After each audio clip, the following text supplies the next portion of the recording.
आइए आज हम बात करते हैं गुलशेर खां शानी के उपन्यास काला जल के बारे में। काला जल शानी का एक बहुत ही प्रसिद्ध उपन्यास है और बहुतों ने इसे नहीं पढ़ा है, इसलिए मुझे लगा कि मुझे ये आप सबके साथ साझा करना चाहिए, क्योंकि ये हिंदी साहित्य के 10 सर्वश्रेष्ठ उपन्यासों में शुमार होता है। शानी के बारे में मैं बता दूं कि वो लोकप्रिय हैं शानी के नाम से। उनका पूरा नाम है गुलशेर खां शानी। उनका जन्म 16 मई 1933 को जगदलपुर में हुआ था, जो वर्तमान में छत्तीसगढ़ का एक जिला है और तत्कालीन मध्य प्रदेश का हिस्सा था। उनकी मृत्यु 10 फरवरी 1995 को हुई थी। वे बहुत ही प्रसिद्ध कथाकार रहे हैं और बहुत ज्यादा लोकप्रिय भी रहे हैं। उन्होंने साहित्य अकादमी की जो पत्रिका है समकालीन भारतीय साहित्य और साक्षात्कार जो पत्रिका है, दोनों के वे संस्थापक संपादक थे और नवभारत टाइम्स में भी इन्होंने कुछ समय तक संपादन कार्य किया था। उनकी कृतियों का, विशेष रूप से काला जल का अनुवाद जो है वो कई भारतीय भाषाओं के अलावा रूसी, लिथुआनी, चेक जैसी भाषाओं में भी हुआ है। उन्हें मध्य प्रदेश और उत्तर प्रदेश के कई सम्मान प्राप्त हुए हैं और वे बहुत अपने समकालीन कथाकारों में आदर के साथ जाने पहचाने जाते हैं। क्योंकि जगदलपुर में उनका जन्म हुआ था, प्रारंभिक शिक्षा दीक्षा हुई थी, तो उन्होंने अपना लेखन कार्य भी वहीं से शुरू किया था। जगदलपुर के बाद में वे ग्वालियर और भोपाल गए, वहां से फिर वे दिल्ली तक पहुंचे थे। वे मध्य प्रदेश साहित्य परिषद में भोपाल में सचिव भी थे और परिषद की जो साहित्यिक पत्रिका थी, जैसा मैंने आपको बताया कि साक्षात्कार के संस्थापक संपादक भी रहे हैं और दिल्ली जाकर वो नवभारत टाइम्स में भी कुछ वर्ष तक सहायक संपादक के पद पर रहे। तो दोस्तों, उन्होंने बहुत सारी चीजों के अलावा बस्तर में रहकर बस्तर के जीवन का बहुत अध्ययन किया था और वहां पर उन्होंने किसी भी कमी को आड़े आने नहीं दिया। अंग्रेजी सीखी, उर्दू सीखी, हिंदी सीखी और उसके बहुत अच्छे ज्ञाता भी बन गए थे। एक विदेशी समाज विज्ञानियों के साथ उन्होंने आदिवासियों में हो रहे शोध का पूरा साथ दिया था और उसी शोध अवधि में वो सुदूर बस्तर के जंगलों तक घूमे थे और वहीं पर उन्होंने अपना एक यात्रा संस्मरण लिखा था जो बहुत लोकप्रिय हुआ। वो है साल वनों का द्वीप। आपको पता होगा बस्तर को साल वनों के द्वीप के नाम से जाना जाता है। इसके अलावा इन्होंने बहुत सारी चीजें लिखी, जैसे कि उनके प्रसिद्ध उपन्यास है काला जल, सांप और सीढ़ी, फूल तोड़ना मना है, एक लड़की की डायरी, और इसके अलावा उन्होंने बबूल की छांव, डाली नहीं फूलती, छोटे घेरे का विद्रोह, एक से मकानों का नगर, युद्ध, शर्त क्या हुआ, बिरादरी, सड़क पार करते हुए नाम आदि कहानी संस्मरण भी लिखे थे और साल वनों का द्वीप तो उन्होंने लिखा ही है। तो आइए आज हम बात करते हैं उनकी प्रसिद्ध कृति काला जल पर। आप ये देख रहे हैं कि शानी की इस पुस्तक में ये जो कवर है, जो आवरण है, इसकी भी एक विशेषता है। इसे सैयद हैदर रजा साहब ने डिजाइन किया है। उनकी ही एक चित्रकृति है जो उन्होंने बनाई थी और इसमें देखिए पहले ही पेज में उन्होंने लिखा है धनंजय के लिए।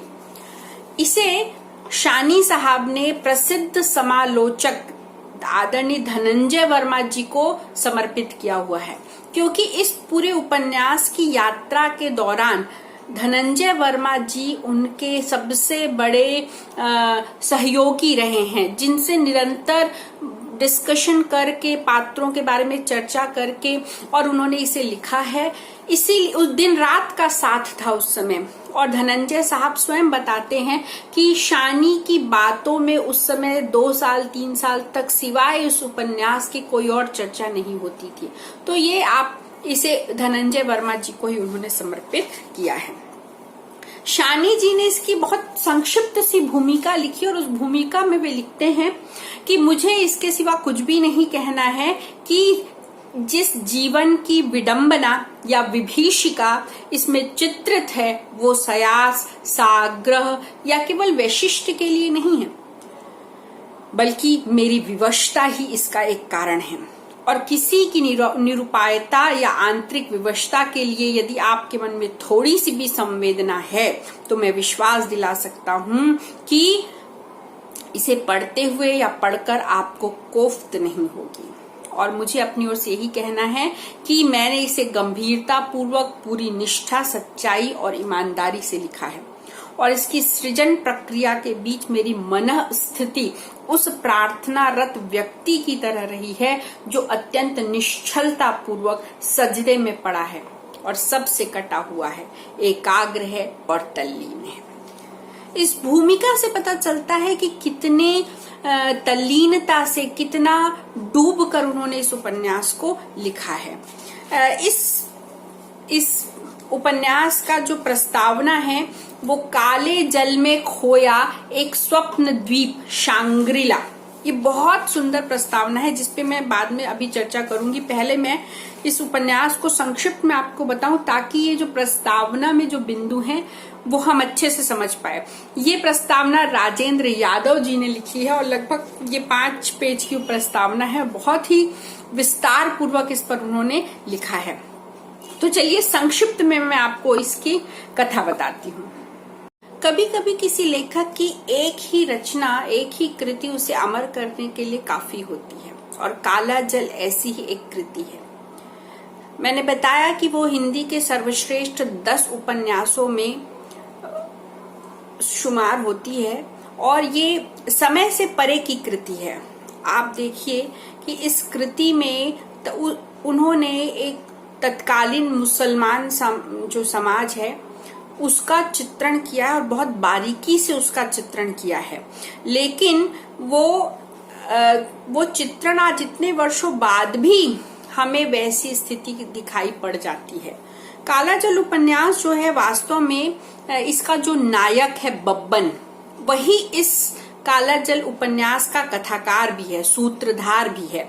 और वो कोई बहुत वैसा नायक नहीं है जो धीरोदात्त नायक जैसा हम हमेशा देखते हैं, बल्कि वो एक ऐसा नायक है जो कमजोर है, दब्बू है और बहुत ज्यादा भावनात्मक भी है। साथ ही लोगों ने बब्बन के किरदार से शानी के किरदार को मिलाने का प्रयास भी किया, लेकिन वैसा हमको कहीं दिखाई देता नहीं है। बब्बन का जो एक मित्र है मोहसिन, और बब्बन की मोहसिन की बहन है जो इसकी हम नायिका कह सकते हैं सल्लो आपा। ये सल्लो आपा और मोहसिन का बब्बन के ऊपर बहुत गहरा प्रभाव हमको दिखाई पड़ता है। और ये कहानी जो है वो मूल रूप से 3 या 4 पीढ़ी की कथा है, लेकिन इसको शानी साहब ने इस तरह से गूथा है कि कहीं पर भी ये ना बोझिल लगती है, ना पुरानी लगती है, ना ऐसा लगता है कि हम इस समाज के अंग नहीं हैं, बल्कि परत दर परत चीजें जब खुलती जाती हैं तो हमें आश्चर्य भी होता है, क्योंकि ये समाज के अंदर की गहराई की वो चीजें, वो तह खोलता है जिससे हम बहुत ज्यादा वाकिफ नहीं हैं। कुल मिलाके 4 पीढ़ियों का वर्णन है। एक आपको मैं बता दूं कि मुसलमानों में एक रस्म होती है कि शबे बारात, जैसे कि हिंदुओं में पीतर पक्ष मनाया जाता है और पीतरों को याद किया जाता है, बिल्कुल उसी तरह की एक चीज है शबे बारात, जिसमें मुस्लिमों के द्वारा वो दिवंगतों को याद करते हैं और उस दिन वो अपने घरों को रोशन करते हैं और सूजी बेसन के हलवे और रोटियां भोग में लगाते हैं। मतलब कुल मिला के जैसा कि राजेंद्र यादव जी आगे लिखते भी हैं कि इस पूरी के पूरे उपन्यास को मुसलमान समाज का प्रतिनिधि कहा जाता है, लेकिन इस पूरी कथा में कहीं भी ऐसा नहीं कि भारत की संस्कृति नहीं दिख रही है। एक समाज जो है वो एक राष्ट्र की ही संस्कृति का द्योतक होता है। इसमें अलग से ऐसा नहीं लग रहा कि मुस्लिम कहीं बाहर से आए, बल्कि भारतीय समाज की जो परंपरा है उसमें दिखती है। इसको आसानी से किसी हिंदू परिवार में ढाला जा सकता है, पात्रों को आसानी से कोई हिंदू नाम दिया जा सकता है और शबे बारात को पीतर पक्ष करके कहानी कही जा सकती। मतलब ये जो हमारी गंगा जमुनी तहजीब है, कि जो एक दूसरे पर आरोपित हो सकती है। एक ही तरह की जीवन चल रहे हैं, एक ही तरह की गंदगी है और एक ही तरह का प्रगतिवाद है। ये सारी चीजें इसमें हमको बहुत सुंदर दिखाई देती हैं। कि जो बब्बन है वो अपनी फूफी, जिनके पूरे परिवार की ये कथा है, उनकी जो फूफी है, वो छोटी फूफी जो है, उनके यहाँ पे उसको शबे बारात के दिन फातिहा पढ़ने के लिए आमंत्रित किया जाता है। और बहुत दुख की बात है कि फूफी का जो खुद का बेटा है मोहसिन, वो उस समय वहां पर उपलब्ध नहीं है और वो फातिहा नहीं पढ़ रहा है। अब आप इस उपन्यास की पहली पंक्तियों को देखिए, आपको समझ आएगा दृश्य कैसा है। देखिए, इंद्रावती के तट से अचानक जागती हुई चिमगादड़ों वाली शाम सामने की अमराई में पल भर के लिए ठिठक कर कब मोहल्ले में घुस आई, इसका पता मुझे भी नहीं चला। इस तरह से वो शाम के बारे में बताते हुए दृश्य खड़ा करते हैं और फिर बताते हैं कि वही घर, सामने की वही धूल भरी सड़क, उस पार के कच्चे और टूटे मकान में धोबी बढ़ई के वही दुबले मरझल्ले और नंगे बच्चों की चीख और लगातार चलती हुई जिद भरी रिरियाहट। पड़ोस के बड़े फाटक वाले मकान से आधे वैद आधे सुनार की जवान बीवी का वही रह रहकर सड़क वालों को घूरना और एक अंदाज से छिपना। उसके बाजू वाले मकान की चौखट पर टांगे फैलाकर बैठी हुई शिव प्रसाद बाबू की बेवा का उसी अंदाज से एक ही ढंग से ताकते चले जाना। और मोती तालाब के सिवार ढके काले जल से भीगकर आती वही बिसाइंद भरी हवा और अमराई पार के नल से जल का गगरा लेकर लौटती वही प्रौढ़ा जवान या अधेड़ औरतों की राह चलती ठिठोलियां। देखिए, एक मोहल्ले का दृश्य है, एक शाम का दृश्य है। आप अपने घरों में भी देखते हैं, कुछ लोग इसी तरह से देखते हैं, कुछ इसी तरह से हंसी ठिठोलियां होती हैं। और ये जो काला जल है वो वास्तव में मोती तालाब, जिसकी बिसाइंद गंध आती है, और उस गंदे तालाब के किनारे में उनकी फूफी का घर है। और उसी काला जल की जो सड़ांध है वो किस तरह से हमारे समाज की भी सड़ांध है, उसको बताते हुए उन्होंने लिखा है।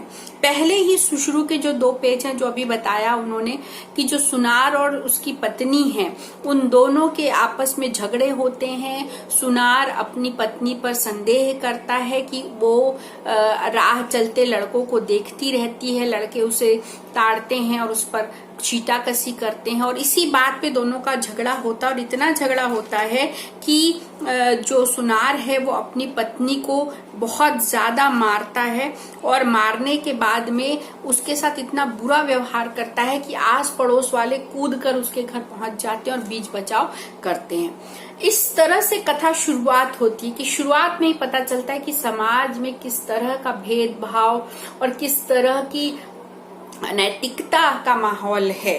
वहां से कथा शुरू होती है। आगे कथा कुछ इस तरह से चलती है कि जो बब्बन की फुफेरी बहन है रुबीना, वो उसे लेने आती है कि आप वो घर चलिए और घर जाकर फातिहा पढ़िए। और वो फातिहा देने के लिए अपनी छोटी फूफी के घर जाता है। फातिहा पढ़ने के लिए वजू करता है। वजू करके एक साफ सुथरे जगह पर बैठ जाता है, जिसे पाक जमीन कहा गया है। और फिर वहीं पर वो रोटी और हलवा जो है वो फातिहा के लिए निकालता है और आकर बैठता है। और उस समय उसकी फूफी जो है वो ऊददानी मंगाती हैं, आग हो गई हो तो ऊददानी ले आओ कहती है। और फिर इस तरह से ऊददानी के आने के बाद छोटी फूफी पुरानी पेटी से एक फहरिस्त निकालती है, एक सूची निकालती है, जिसमें अव्वल से लेके आखिर तक खानदान के गुजरे हुए लोगों के नाम है। मतलब जो जो इस खानदान में आकर चले गए उन सभी पीतरों के नाम है, जिनको आज याद करना है और जिनके नाम का फातिहा पढ़ना है। लेकिन बड़ा दुख होता है बब्बन को। बब्बन कहता है कि युगों से चली आ रही आस्था के अनुसार मैंने कल्पना की कि फूफा समेत और सारे गुजरे हुए लोगों की रूहें आज इस घर के कोनों अंतरों में उतरकर फातिहा की प्रतीक्षा कर रही हैं, लेकिन उनके नाम पर लोबान छोड़ने वाला मोहसिन आज शबे बारात पर भी घर पर नहीं। ये जो खानदानों की परंपराएं होती हैं कि बाद में बेटा हमारे नाम से फातिहा पढ़ेगा, आज वो मोहसिन होकर भी नहीं है और इसीलिए अपनी बुआ के घर, फूफी के घर फातिहा पढ़ने के लिए आना पड़ रहा है बब्बन को। और फातिहा पढ़ते पढ़ते एक एक किरदार जैसे उसकी आंखों के सामने जिंदा हो रहे हैं और अपनी कथा कह रहे हैं। एक एक दृश्य बब्बन महसूस कर रहा है। इसे आप इस तरह भी कह सकते हैं कि उसकी कल्पनाओं में सारी कथाएं चल रही हैं, या प्रेत खुद आकर अपनी कथा कह रहे हैं, ये जो भी चीजें हैं, लेकिन एक एक करके जैसे जैसे वो नाम से फातिहा पढ़ रहा है वैसे वैसे किरदार जिंदा हो। मतलब इस तरह से भी कथा बुनी जा सकती है। बहुत नई बात थी जो शानी ने की थी। इसमें बता दूं मैं आपको कि 3 खंड है और इसका जो पहला खंड है वो है अल फातिहा और जिसका नाम है लौटती हुई लहर। और यहाँ से पहली कथा शुरू होती है कि जो इस पूरे परिवार के जो पहले पात्र हैं, जो 4-3 पीढ़ी पहले के पात्र हैं, वो हैं मिर्जा करामत बेग, जो बस्तर तो आए थे पुलिस के दारोगा बनने के लिए और दारोगा बने भी, 3-4 वर्ष तक दारोगा रहे भी, लेकिन फिर अचानक से उनको इश्क हो गया बिट्टी रौताइन से। बिट्टी रौताइन जो थी वो हिंदू थी और करामत बेग मुसलमान थे, लेकिन दोनों का इश्क परवान चढ़ा और बिट्टी रौताइन को बाद में इस्लाम बी का नाम दिया गया, जिनसे मिर्जा ने पूरे मुस्लिम रीति रिवाज के साथ में निकाह किया था और नाम दिया इस्लाम बी। लेकिन इस्लाम बी नाम से वो प्रचलित नहीं हुई, बल्कि बी दारोगिन नाम से उन्हें लोग जानने लग गए। बाद में बी दारोगिन ने उनके लिए बिलासपुर से उन्हीं के मजहब की एक लड़की ब्याह दी। लेकिन शादी के बाद भी मिर्जा करामत बेग पर पूरा जो अधिकार था वो बी दारोगिन का ही था और बी दारोगिन के बिना एक तिनका भी उस घर में हिलता नहीं था। अपनी नौकरी छोड़ दी थी क्योंकि उन्होंने जिस तरह से इनसे इश्क किया था और घर छोड़कर भागे थे, उसके बाद उन्हें वापस उस नौकरी में जाने की हिम्मत नहीं हुई और उन्होंने इनके साथ आकर यहाँ पर चूड़ियों का काम शुरू कर दिया था।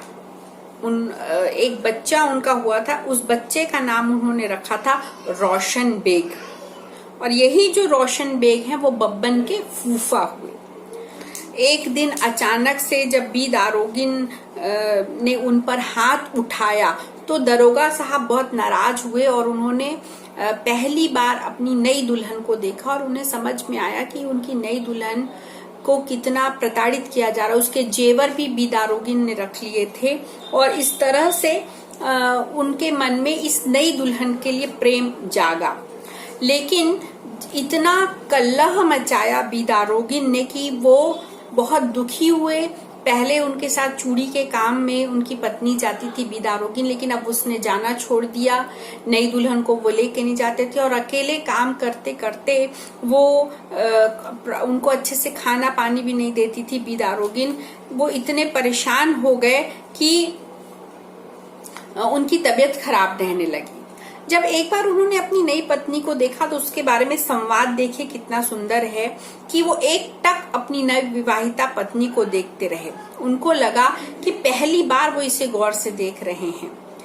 उन्हें लगा कि ये बिलासपुर वाली तो बी से 10 गुना ज्यादा सुंदर और कम उम्र है। कैसे वो बी की हर बात को स्वीकार करके आंख मूंदते चलते रहे और एक बार भी अपनी दूसरी पत्नी की तरफ उन्होंने नहीं देखा। उसके गुण, स्वभाव, खान पान, आराम, तकलीफ के बारे में नहीं सोचा। ये एकलौता संवाद बताने के लिए काफी है कि बी दारोगिन का कितना आधिपत्य था मिर्जा साहब पे। तो बिलासपुर वाली जो थी वो बहुत तकलीफ में रहती थी, दुख से रहती थी, पर चुप रहती थी। एक दिन दरोगा साहब है वो फरवरी के अंतिम दिनों में मेले में गए और मेले से लौटे तो वहां पर उनके शरीर में जान नहीं थी। वे हमेशा की तरह बैलगाड़ी में लौटकर आए। उनकी तबीयत बिगड़ी हुई थी और उन्होंने आने के बाद में रोशन को बहुत नजर भर के देखा और कहा कि अब मेरे जाने का समय आ गया है। उन्होंने बिलासपुर वाली की ओर देखा और देखते हुए उन्होंने कहा कि बन्नो, मैंने ये अच्छा नहीं किया जो तुम्हें अपने नसीब में घसीट लाया। सबका बन जाएगा, लेकिन तुम्हारा क्या होगा।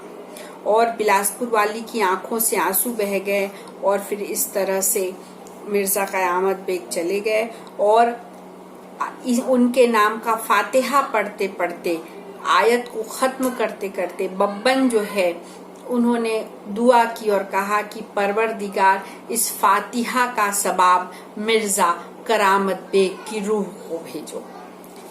इस तरह से यहाँ पे करामत बेग की कहानी खत्म होती है।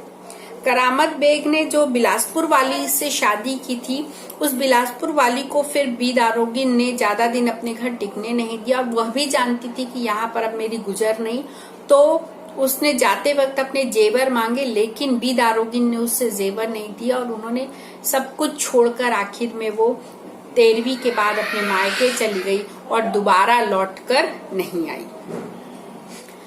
बिलासपुर वाली के जाने के बाद बी दारोगिन के बारे में इधर उधर बड़ी बदनामी फैली कि उन्होंने अपनी सौत को इतना परेशान किया कि वो घर छोड़कर चली गई।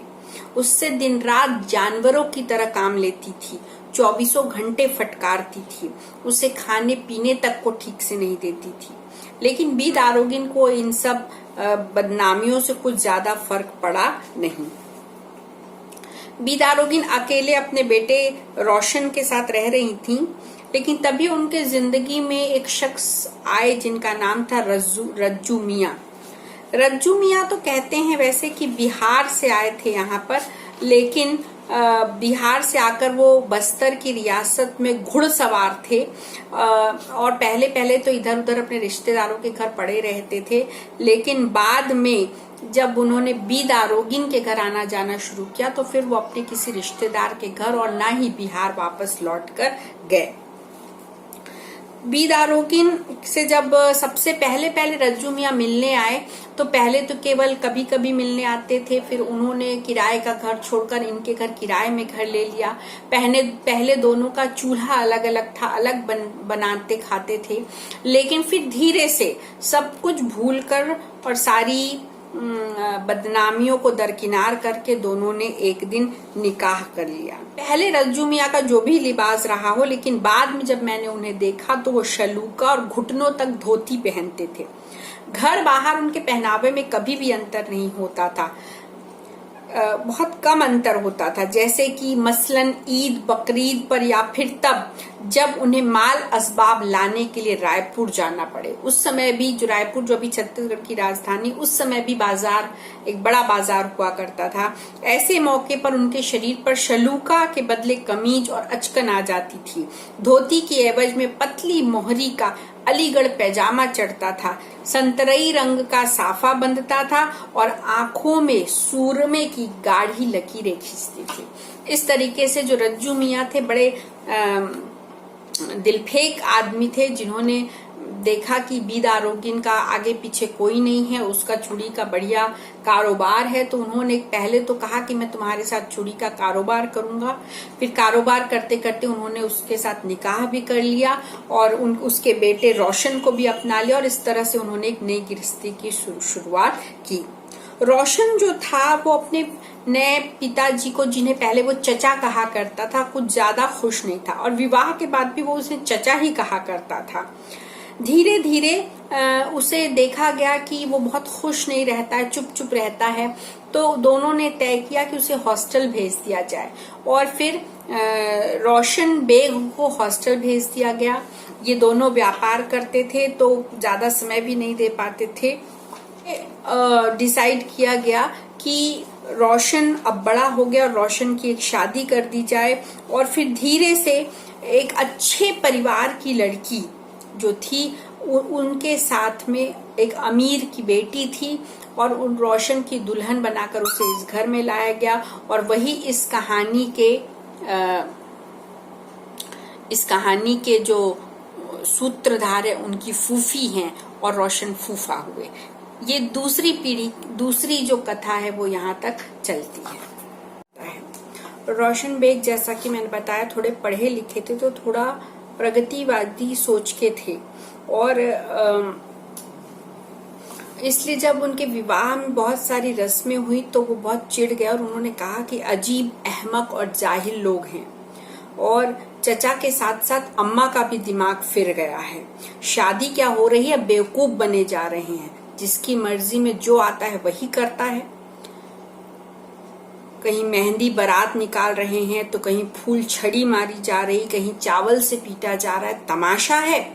इस तरह से जो पहली ही जो मुलाकात थी छोटी फूफी की रोशन मियाँ के साथ में, उसी से उनको समझ में आ गया कि रोशन मियाँ बड़े तेज हैं। उस घर में आने के बाद छोटी फूफी को शुरू में तो लगा कि उनकी जिंदगी जहन्नुम हो गई है। और जब वो आई तो उनके साथ में रज्जू मियाँ का व्यवहार बड़ा अजीब सा था। पहले तो उन्होंने जबरदस्ती विवाह करवाया जाके फूफी के घर वालों से कह के, और जब वो अकेले में होते थे रज्जू मियाँ अपनी बहू के साथ, तो बहू के साथ उनका व्यवहार बड़ा अजीब हो जाता था, बड़ा दोस्ताना हो जाता था। और ये चीज फूफी के रूह को कपा देती थी। तभी दारोगिन अपने कमरे में लेटी रहती थी, रज्जू मियाँ बरामदे में लेटे रहते थे और छोटी फूफी दिन रात इस घर का काम करती थी। इसी बीच एक पात्र आती है मालती। कि जो मालती है वो वास्तव में बचपन में वो उसे गोद लिया था रज्जू मियाँ ने, वो उसको पाल पोस कर बड़ा किया था। और वही मालती जो है वो अचानक से आती है कि इस तरह वो बच्ची 13 बरस तक इनके साथ रही और वो जब 17 वर्ष की हो गई तब तक उसे कोई लेने नहीं आया। बी की जो बहन थी उसकी तबीयत थोड़ी खराब थी, तो मालती को बी ने भेज दिया था अपनी बहन की सेवा करने के लिए। इस मालती देखने में इतनी खूबसूरत है कि किसी का भी मन उस पर आ जाए। लेकिन वही रज्जू मियाँ जिन्होंने मालती को बेटी की तरह पाला था, उनकी नीयत मालती के लिए ठीक नहीं थी और धीरे धीरे वो फूफी के बजाय और दारोगिन के बजाय वो मालती को पुकारते थे और कहते थे कि पानी ला दो, ये ला दो, वो ला दो। और अचानक उन्हीं के कमरे में मालती जो है वो उन्हें दिखाई पड़ती थी। एक बार उन्होंने देखा कि मालती के कुछ सामान जो है वो रज्जू मियाँ के कमरे में पड़े हैं। छोटी फूफी को लगा कि उनका वहम होगा, लेकिन ऐसा अक्सर उन्हें दिखाई देने लगा। लेकिन उन्होंने ये बात किसी से कही नहीं। उसकी तबीयत बिगड़ गई और पता चला कि मालती गर्भवती है। उसे बहुत मारा भी दारोगिन ने और बहुत गालियां दी, बहुत जलील किया और उससे पूछती रह गई कि बता इस बच्चे का बाप कौन है। लेकिन उसने अपना मुंह नहीं खोला और उसे फिर घर से भगा दिया गया और वो उसके बाद दोबारा कभी दिखाई नहीं दी। और इस घटना के बाद छोटी फूफी के मन में रज्जू मियाँ के लिए जो कड़वाहट थी वो और ज्यादा बढ़ गई। तो इस तरह से रज्जू मियाँ एक बहुत ही ग्रे शेड में हमको दिखाई देते हैं, जिनका व्यक्तित्व बहुत दोहरा है। हालांकि रज्जू मियाँ की हरकतें बी दारोगिन से छुपी हुई भी नहीं थी, भले उन्होंने खुलकर नहीं कहा। एक दृश्य है जिसमें बी दारोगिन कह रही कि अब तुम मेरी जबान मत खुलवाओ, वरना तुम्हारी सारी शराफत यहीं खोल कर रख दूंगी। मैंने ऐसा क्या कह दिया कि लाल पीले होने लगे? और कोई भी आ जाए तुम्हें ताक-झाक करने की आवश्यकता नहीं है, जरूरत नहीं है, यही है शराफत। कह देती हूँ मुझसे तुम्हारा कुछ भी छुपा नहीं है, राई रत्ती हाल जानती हूँ। अरे शराफत होती तो उसी दिन चुल्लू भर पानी में डूब मरे होते जिस दिन। इससे ये समझ में आ जाता है कि बाहर से जो रिश्ता खुशहाल फलता फूलता दिख रहा, उसके अंदर कितनी गंद मच रखी थी, ये बात वहां पर आया। और यहाँ पर बब्बन कह रहे हैं कि आज जब मैं रज्जू मियाँ की रूह की बख्शीश के लिए फातिहा देने बैठा हूँ और फूफी भी मौजूद है, तो उनके ससुर के अंतिम दिन को हम लोग याद कर रहे हैं। छोटी फूफी ने उनका खाना पानी बदस्तूर जारी रखा, लेकिन उनसे बातचीत नहीं करती थी, और इसके बदले में रज्जू मियाँ जमाने भर में छोटी फूफी को इस तरह से बदनाम करते थे कि वो एक बहुत खराब बहू है। पर इसके जवाब में भी छोटी फूफी कुछ नहीं कहती थी। आखिरी में जब उनकी तबीयत बहुत खराब हुई तो वो खुद अपनी बहू से बोले कि बहू मैं अस्पताल जा रहा हूँ, यहाँ ठीक से इलाज नहीं हो पाता बहू। और कहते कहते वो एक क्षण के लिए रुके और भर्राए स्वर में बोले कि और तुम्हें कितना बदनाम करूं, सोचता हूँ अल्लाह के सामने भी तो खड़े होना है, आखिर वक्त ही अपना ईमान ठीक कर लूं। और फिर आखिरी में उन्होंने कहा कि कहना मुझे ही है, क्योंकि तुमसे माफी मांग सकूं ऐसा मुंह भी अब मेरे पास नहीं है बहू, ओ बहू। और ऐसा कहकर वो चले गए, और जाने के बाद उन्होंने लगभग महीने भर बाद अपने प्राण त्याग दिए। तो अंतिम समय में हम कह सकते हैं कि उन्होंने जमाने के सामने भले बहू को कितना भी बदनाम किया हो, पर हृदय से उनके मन में क्षमा की प्रार्थना वो करते रहे।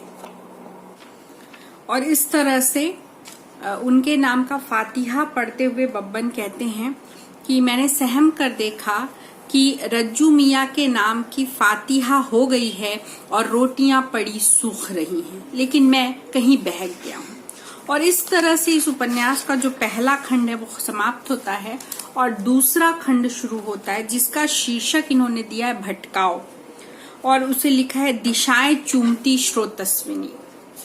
इसमें वे कहते हैं जो बात आती है वो फिर अब उस अगली पीढ़ी के बारे में आ जाती है, रोशन मियाँ के जो बच्चे हुए, फूफी और रोशन मियाँ के, जिसमें जो उनका बड़ा बेटा है मोहसिन, वो मोहसिन शुरू से ही बड़ा बदमाश है। पहले तो वो इतनी शरारतें किया करता था कि सब बब्बन को कहते थे कि तुम्हारा भाई है और तुम उसे बचाओ, और इसलिए बब्बन ने उससे दोस्ती भी की थी। और मोहसिन बब्बन की हर जगह बेइज्जती भी करता था, क्योंकि बब्बन शारीरिक रूप से कमजोर था मोहसिन का। मोहसिन इतनी शरारतें करता था, जानवरों को मारता था, लोगों को परेशान करता था, पूरी दोपहर घर से बाहर भागा भागा फिरता था, गिरगिट छिपकली मारा करता था, और बब्बन को ये सारी चीजें बिल्कुल भी पसंद नहीं थी। एक बार मोहसिन ने बब्बन को अपने घर बुलाया, और जब बब्बन उसके घर गया तब उसे पता चला कि मोहसिन उसका फुफेरा भाई है, उसके बुआ फूफा का बेटा है। और तब उसे पता चला कि उसके बुआ फूफा किसी बात पे बब्बन के पिताजी से नाराज हैं। असल में बब्बन के जो पिताजी हैं उनका अपनी पत्नी के अलावा भी विवाहेतर संबंध है, और अच्छी महिला नहीं है उससे उनका संबंध है। इसी बात से उसके फूफा जी नाराज थे, और इसलिए बुआ को कभी उनके मायके नहीं जाने देते थे। इसलिए ये बात बब्बन को पता ही नहीं थी कि उसके बुआ फूफा इसी शहर में रहते हैं। तो जब पहली बार बब्बन मोहसिन के घर गया तो उसकी बुआ ने उसे बहुत दुलार दिया, और फिर हमेशा वो उसे बुलाती रहती थी, और हमेशा उनके घर बब्बन का आना जाना लगा रहता था। मोहसिन से उसकी दोस्ती कोई खास तो नहीं थी, लेकिन हाँ, उम्र के हर पड़ाव पर वो मोहसिन के साथ कुछ न कुछ देखता सीखता रहा। बाद में मोहसिन जो है वो स्वतंत्रता आंदोलन से भी जुड़ गया, और उसमें भी बब्बन ने उसका साथ दिया। इसके अलावा मोहसिन की जो बहन है, जो सल्लो आपा, वो बब्बन के साथ बहुत पहले तो उसको छोटा भाई है करके लाड करती थी, फिर धीरे से उसके साथ बहुत ही दोस्ताना व्यवहार करती थी, और फिर धीरे धीरे सल्लो आपा के कई राज जो है वो मोहसिन बब्बन को पता चले। जैसे कि जो सल्लो आपा थी वो बहुत आजाद ख्याल थी, जबकि उनका समाज बहुत तंग ख्याल था। ऐसे में वो कई बार लड़कों के पैंट शर्ट पहन के बाहर निकल जाती थी। कई दफा उन्हें सिगरेट पीते हुए भी देखा था बब्बन ने। और एक दफा एक ऐसी पुस्तक जिसे पढ़ना वर्जित था उसे भी बब्बन से मांगकर, बब्बन के पिता की अलमारी से बब्बन लाया था संदूक से, और उसे मांगकर सल्लो आपा ने चोरी छुपे पढ़ा था। तो इस तरह से सल्लो आपा के कई रूप थे, और सल्लो आपा जिस तरह से बब्बन को चिढ़ाती थी, छेड़ती थी, हंसी मजाक करती थी, एकांत में अलग अलग तरह की बातें किया करती थी, बहुत गहरा आकर्षण भी था बब्बन को सल्लो आपा से, और वो सल्लो आपा से मिलने जाता था और हमेशा उनके साथ अकेले कमरे में बैठा करता था। इसमें वो एक कहानी ये भी चलती है कि किस तरह से बब्बन के पिता उस औरत के पीछे अपना सब कुछ लुटा चुके हैं और उसकी माँ दुखी है, उन्हें अपना घर भी छोड़ना पड़ रहा है। और फिर वो किसी इसमें बहुत सुंदर दृश्य है मुहर्रम का, कि मुहर्रम का त्योहार है। एक रहमत चाचा हैं जिनके पास उसकी मम्मी जाती हैं मुहर्रम के समय में और उनसे निवेदन करती हैं, तो वो कहते हैं कि अम्मी को देखते हुए कहते हैं कि इसमें से एक पुड़िया है, एक तुम खाना और किसी तरह बब्बन के अब्बा को भी खिलाना, दुआ मैंने कर दी है। और वो कहती है कि रहमत चाचा पिछले साल भी आपने यही कहा था। और इसी तरह से उसके घर वाले कहते हैं कि इनका यही हाल है, मुहर्रम आया कि इनका यही हाल हो जाता है। बाहर की सड़क से गुजरने वाला हर आदमी की आहट इन्हें अपने घर की तरफ आती सुनाई देती है। थोड़ी थोड़ी देर में पुकारते, कौन है, आओ भाई भीतर आओ, मैं दिल से दुआ करूंगा। एक दृश्य देखिए मुहर्रम का है, और उस दृश्य के साथ ही साथ वो बता रहे हैं कि कैसे मुहर्रम का सिलसिला शुरू हुआ था, कि लगभग 1300 साल पहले मानव जीवन के इतिहास में एक अमानवीय, अभूतपूर्व और अत्यंत करुण घटना घटी। रेगिस्तान के देश की करबला नामक जगह में हुसैन अपनी मुट्ठी भर साथी और सारे खानदान सहित सच्चाई के लिए शहीद हो गए। उस जंग में भाई, भतीजे, बेटे, हमदम, दोस्त और अभी अभी जन्मे बच्चे सब भूखे प्यासे उनकी आंखों के सामने कत्ल कर दिए गए, और आखिर उनकी बारी आई। फुरात नदी के किनारे बेगुनाहों का जितना लहू उस दिन बहा, उसे लेकर फरात को हमेशा के लिए सुर्ख हो जाना था। मगर उसने तो मासूम बच्चों तक को अंजुली भर जल नहीं दिया। रेगिस्तान मुल्क का खुला रेतीला मैदान, कई कई दिनों की प्यास और दरिया के पानी पर दुश्मनों का पहरा। जहां मासूम बच्चे और लोग पानी की एक एक बूंद के लिए तरस गए, वहां घोड़ों और ऊंटों की बात कहां। पर ऐसे अवसर पर भी हुसैन के बहादुर और वफादार घोड़े जुलजिना ने अंत तक साथ दिया। सैकड़ों तीरों, नेजों, तलवारों से छलनी होकर भी अपनी सांस नहीं छोड़ी। पानी पीने का अवसर आया, लेकिन दरिया से अपने होंठ ऊपर उठा लिए। जब हुसैन शहीद होकर उसकी पीठ से नीचे गिर गए और जब सिर काटकर उनकी लाश को रौंद दिया गया, तो अपना लहूलुहान शरीर लेकर भी वो आखिरी फर्ज पूरा करने उन खेतों तक पहुंचा जहां हुसैन का परिवार प्रतीक्षा कर रहा था। सभी घोड़े ऐसे नहीं होते। उनमें से एक जुलजिना था जो हुसैन के मातम के साथ पिछले 100 वर्षों से लगातार हर मुहर्रम में याद किया जाता, और उसी का प्रतिरूप है दुलदुल।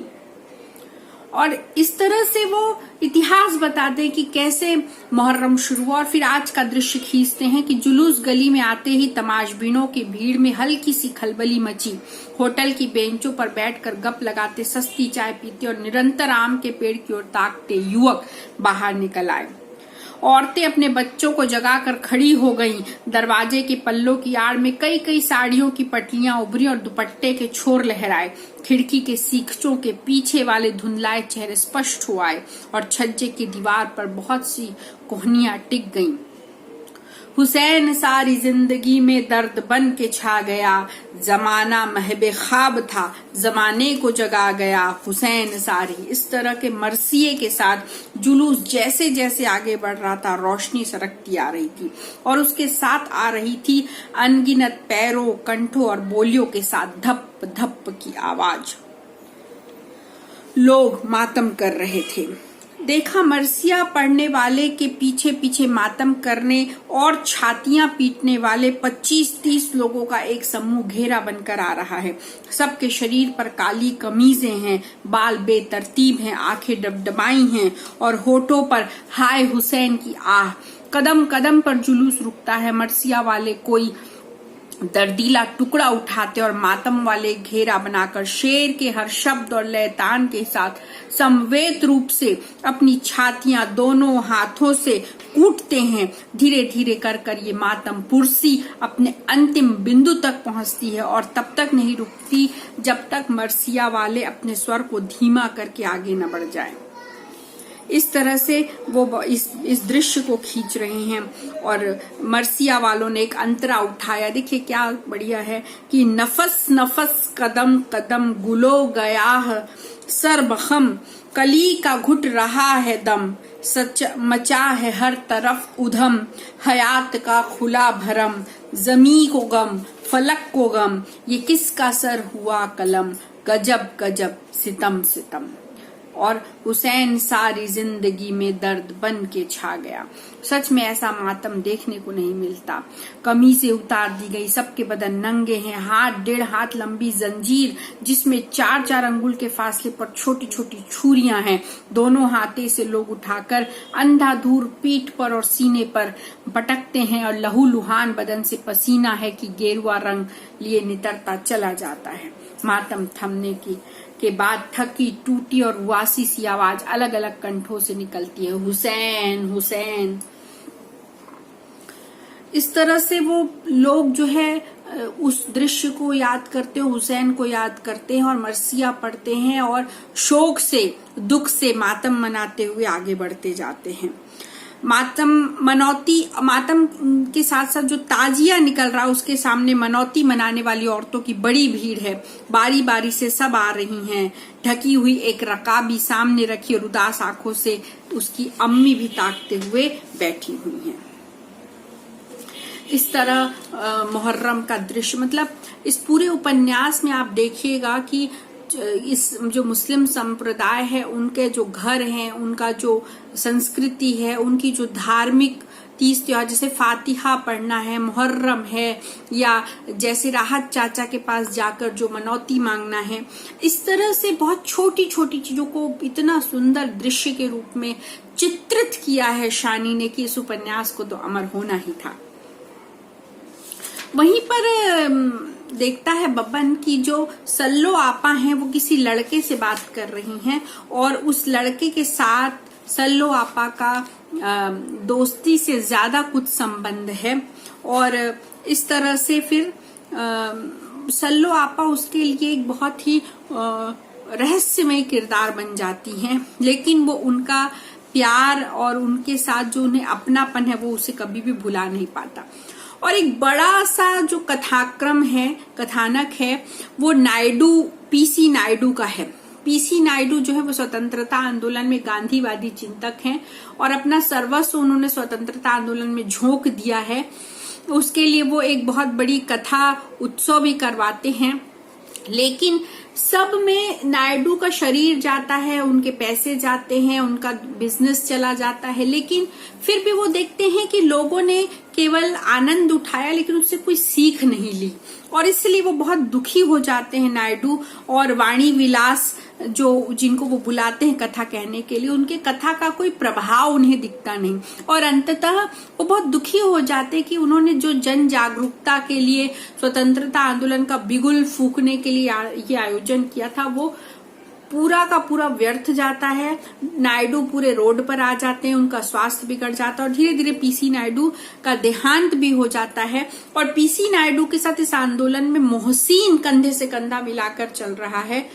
मोहसिन एक ऐसे युवक का प्रतिनिधित्व कर रहा है जो वास्तव में कुछ खोज रहा है, उसे खुद की तलाश है, उसे किसी मुकाम की तलाश है, उसे किसी नए आयाम की तलाश है। पहले वो शैतानियां करता है, फिर वो पीसी नायडू के साथ जाता है और फिर जब उसको कहीं पर कोई राहत नहीं मिलती तो वो ये कहता है कि मैं पाकिस्तान चला जाऊंगा और पाकिस्तान में ही शायद मुझे मेरा हक मिलेगा। इस तरह की नकारात्मक बिंदु पे पहुंच जाता है, न अपनी पत्नी का ध्यान रखता है, न बच्चों का, न माँ का, और बस इधर उधर मारा मारा फिरता है। मतलब जो विचारधारा लेकर या आंदोलन लेकर या क्रांति लेकर वो चला था वो उसका लक्ष्य भूल जाता है।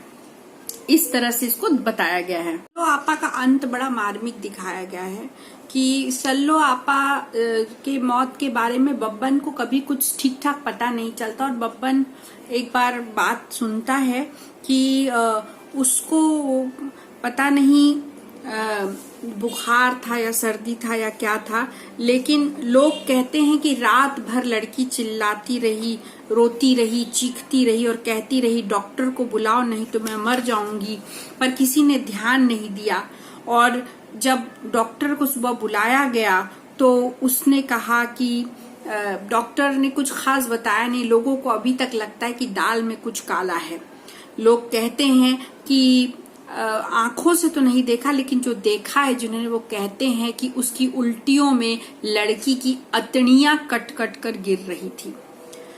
मतलब ऐसा हो सकता है कि शायद सल्लो आपा गर्भवती हो गई हो विवाह से पूर्व, और उन्हें कोई दवाई दी गई हो जिससे उनका गर्भ का शिशु उल्टी के माध्यम से निकल रहा था, और सल्लो आपा की भी मृत्यु उसी से हो गया। ये जो कहते हैं नीम हकीम खतराए जान, उस तरह से। और इज्जत और आबरू, जो ऑनर किलिंग की हम बात करते हैं कि इज्जत और आबरू के लिए सल्लो आपा को उन्हीं के घर वालों ने कुछ जहर देकर मार दिया। ये कुछ रहस्य तरह है, ये इस बात पे सीधे सीधे कुछ नहीं लिखा, लेकिन समझ आ जाती हैं चीजें। इस तरह से बब्बन ने लिखा है।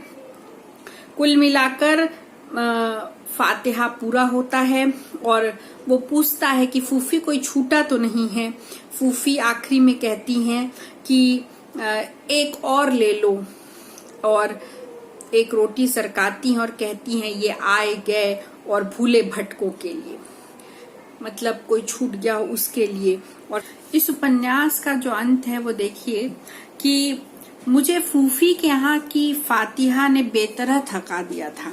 चाहता था कि बाहर निकलते ही खूब खुलकर सांस लूं, लेकिन सारे वातावरण में सिवार, चीले और काले जल की बिसाइंद फैली हुई थी। ये जो काला जल है वो केवल वहां के मोती तालाब की ही बिसाइंद गंध से नहीं भरा हुआ है, बल्कि वो जो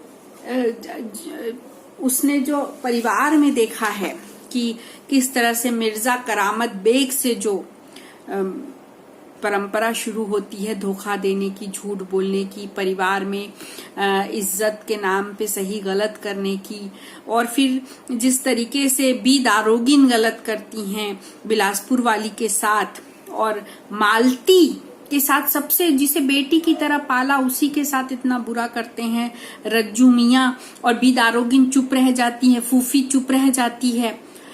और उसके बाद फिर यही चीज जो है सल्लो आपा और साथ ही बब्बन के पिता, तो ये पूरे जो ये काला जल है वो उस प्रतिनिधि समाज में जो कि निम्न मध्यम वर्ग का समाज है वहां पर फैली हुई बिसाइंद गंध से भरा हुआ है। इस उपन्यास के बारे में बहुत सुंदर जो चीज है जो मैंने आपको प्रारंभ में ही बताया था कि राजेंद्र यादव जी ने इसकी प्रस्तावना लिखी हो, और हर चीज इतने अच्छे से राजेंद्र यादव जी ने एक्सप्लेन की हुई है कि काला जल इसलिए कतई महत्वपूर्ण उपन्यास नहीं है कि एक पिछड़े इलाके के दो मुस्लिम परिवारों की कहानी है। ये हमारे समाज की उसी तरह की तस्वीर रखता है जिसके बारे में हम बहुत कम जानते हैं। हालांकि इसे उस समाज का पहला प्रामाणिक उपन्यास होने का श्रेय दिया जाता है। वो कहते हैं कि मैं सोचता हूँ कि इसका नाम अगर काला जल न होकर काला पानी रखा जाता तो शायद सार्थक होता, क्योंकि जिस तरह से सजाए काला पानी दिया जाता था ये समाज भी उसी तरह से काला पानी है। इसके बारे में खुद शानी अपने उपन्यास में लिखते हैं कि सचमुच द्वीपों के जीवन से तब बस्तर का जीवन किस तरह भिन्न था। जगदलपुर से बाहरी दुनिया की भौगोलिक दूरी 100-150 मील से कभी नहीं घटी। मतलब 100-150 मील कितनी छोटी दूरी है, लेकिन जगदलपुर और बस्तर को उस समय मुख्य धारा के शहरों से इस तरह से कटा हुआ था कि वो एक स्वप्न द्वीप की तरह उन्हें दिखाई पड़ता, और इसलिए उसे वो काला जल या काला पानी भी नाम उसका रख सकते थे। कि बार बार सवाल उठता है कि आखिर इस परिवार या जिन भी परिवारों के माध्यम से कथा मूर्त हुई है उनका अपराध क्या है, या ये कहें कि उनका अभिशाप ही है टूटना और ढहना। वो कहते हैं कि बड़ी बारीक निगाह है शानी की। बस्तर की प्राकृतिक खूबसूरती, जंगल, पेड़, पहाड़, नदी, मैदान, धूप, फूल और खुशबुओं, बारिश, ठंड और प्रकृति के बदलते मूड्स को पकड़ने की बहुत आकर्षक तस्वीर खींचते हैं वे, और अपने पात्रों की मनस्थिति से उसे जोड़ते हुए प्रभाव और अर्थ देते हैं। तो काला जल प्रकृति के सौंदर्य और सुषमा की अनमोल छवियों से भरा हुआ है। इसकी जो भाषा है वो बहुत ही विलक्षण है, संवेदनशील है, संतुलित है, तराशी हुई है। जैसे शेर कहने के लिए सदी हुई भाषा का प्रयोग करते, वैसे ही उपन्यास के लिए शानी ने बड़ी सदी हुई भाषा का प्रयोग किया है।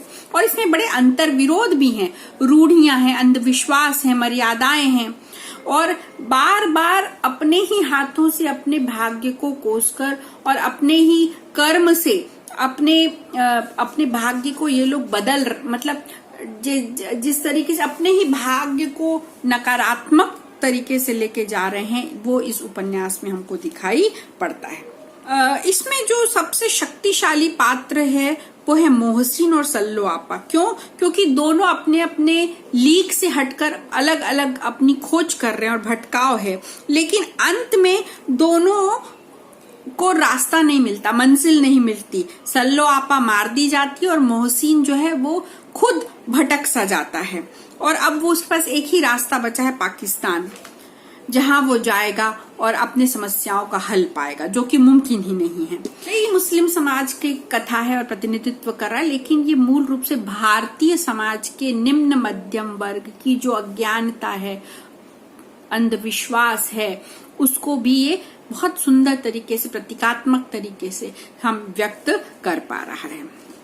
काला जल जो है वो बहुत ही सर्वश्रेष्ठ उपन्यास है, ऐसा राजेंद्र यादव 1981 में अपनी प्रस्तावना में कहते हैं।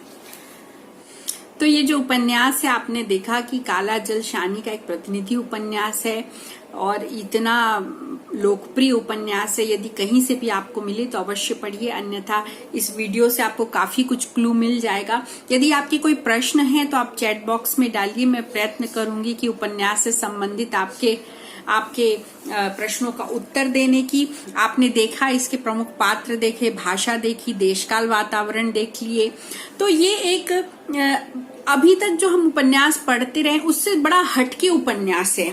जिस तरह से हमारे थाली में अलग अलग व्यंजन हो तभी थाली का स्वाद बढ़ता है, तो हिंदी साहित्य में ये बिल्कुल अलग फ्लेवर का, अलग स्वाद का, अलग ही रूपरेखा वाला, अलग भाषा शैली वाला, अलग ही देशकाल और वातावरण को रेखांकित करता हुआ, अलग ही मनस्थिति। इसमें कहीं कोई रोमांटिसिज्म नहीं है, लेकिन फिर भी प्रवाह इतना सुंदर है कथा का कि आप इसे पहला पन्ना शुरू करते हैं तो इसे अंतिम पन्ने तक पढ़े बिना आप रुक नहीं सकते।